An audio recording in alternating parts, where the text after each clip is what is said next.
very hard. I'm in the Jane Jacobs, Kim Il-sung, Adolf Hitler, autocratic import substitution mode in terms of my theorizing of urban economics. It is about its locale. It's complicated. It is equitable, always the goal. It's singular. I think every city has the right to its own set of differences. And it's green. So now we get into the work. I'm speaking unusually slowly, I noticed tonight. It's because of all the drugs I took on the airplane. In hopes of having a nap before I got out here. All right, so here's another early city project that I did, a utopian project, a project about kind of not entirely analyzed systems of difference. So the quick prehistory of the project. Some of you are old enough to remember that before the last Bush, there was another Bush. An equally rancid fascist jerk-off. Like father, like son, he also invaded Iraq. There came a day when we had, victory was ours. The troops came home from Kuwait, and in order to celebrate, they had a parade on Broadway, a few blocks from the studio. So we took the afternoon off. We went to the parade, and it was fantastic. Those desert uniforms are beautiful, and you've got to say that the United States Army is a kind of rainbow coalition, unbelievably diverse, good-looking, buff, young people, stepping smartly up Broadway. But then they got to Canal Street. Excuse me if I follow you with arcane New York geography. We're still downtown. They got to Canal Street, and they broke up. Parade ended. They repaired to the flesh pots of Greenwich Village and did what youth in uniform will do after a spirited parade. And my thought was, what a waste!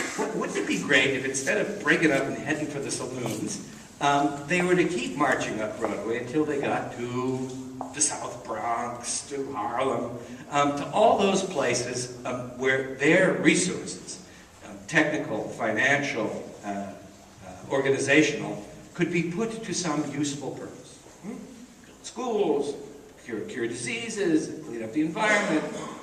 Imagine what a few million disciplined, well-trained, well-equipped people could do in your town. So these were the days, when they were still advertising that, Ronald Reagan had won the Cold War and we were going to get a peace dividend. What it was going to be was unclear. By the we don't need the military anymore. They have several hundred years of kind of cultural memory, organization. They know the guys at Halliburton. What can we give them to do that has the kind of stature, the kind of energetic stature of warfare, but is constructive, of course? What better for them to do in their sunset years than to build the cities that we need? So we cast around for a site, and we found this one, which we called, I thought I was a 60s guy, Weed, Arizona, which is on a kind of existing artificial sluiceway. There's a dam, oh God, on the left, on the lower Colorado River. And it was ironically the place where desert warfare was practiced and tested. So it seemed, a kind of lovely symmetry here with what they had just done and what they might do. So, have you ever heard the word zipatone? So here's the site plan. Yeah, here's the zipatone site plan. And again, this rehearses some of the motherhood issues that will recur in projects that I'm going to show you. So cities based on neighborhoods. Yeah, this is the formal and organizational and social bedrock of any decent urbanism. These are all calculated to be 10-minute walking radius. I'm totally down with Jane Jacobs. Read the books. So, series of neighborhoods, no more than 20 minutes from the edge, which is hard, to this big artificial lake. kind of this sluiceway comes through here as a transportation artery. And as I said, one of the important values of successful urbanism is the ability to get lost. A little bit of confusion, I think, is helpful. You need to learn your city. So it's fairly complicated, and there are no cars. And there is a colored drawing. The secret sepia print technique went a little bit, but never mind. Anyway, so you can see it's complicated. You can see that the ratios, the differences between green space and blue space and bill space, and you will forgive a certain willfully primitive language. You know, if you're going to reinvent things, you got to, you know, what's the Wordsworth line? You know, heaven lies about us in our childhood. I mean, you've got to start yourself young.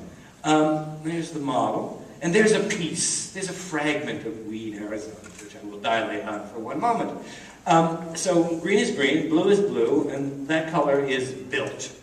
Now, you know, it's an interesting formal exercise, but I believe in the differences, right? It's a scale drawing. So this may be begonias, this may be rapeseed, that may be children at play, that could be the hot tub, and that could be the tilapia farm. But I believe in the differences. I don't exactly know what they are. And this is the architecture. You can see the architecture is dimensioned fairly consistently. So if you remember my set of principles, and if you believe with me that the principal measure of urban dimension should be the body, then you can kind of calculate how wide things are going to be. We know there should be appropriate insulation. We know, that's what I know. We know that there should be appropriate orientation to views and solar exposures. We know that in the range of human activities, we tend to spend most of our time in spaces that are dimensional, in a kind of limited range of dimensions. And so one proposes, and this is what we're liberated to do in the 21st century, when we're moving beyond the kind of 19th century style of production into cleaner, softer, more distributed, more knowledge-based forms. This is a city that's configured like a loft, which is to say there is no zoning. The other curse of the Hanoi plan is they have 6 zoning categories which are applied everywhere, when in fact there should be one predominant zoning category. I mean, zoning by use is a curse. There should be one predominant zoning category, which is, anything everywhere. If it meets the tests of environmental rationality, convenience, and all the other kind of self-evident logics that we architects know about. So there's another place. I mean, although the city is the law, this is the Piazza Navona of Weed, Arizona. Strong believer in historic precedent. Bunch of theaters. So this is probably the kind of entertainment district. Here's someplace else. Again, willfully primitive language. These guys are what I wanted to point out. If the next sheet were there, these guys would go like so. And one of the big morphological issues that I think we have to consider, you are considering, is the fact that in the city of the future, there will still be bigger things and smaller things. And the compatibility of big things and small things is a difficult exercise. I mean, if you're down with the kind of Jane Jacobs formula about how to design a good city, which stipulates, among other things, that a pedestrian should have a choice at least once every 200 feet, then a 1,000-foot-long building becomes perplexing in terms of that kind of organization. And I think that these morphological versus functional versus social conundra are absolutely central to the way that we need to think about cities. Not too specific. So here's a neighborhood that's round. That was a soccer field.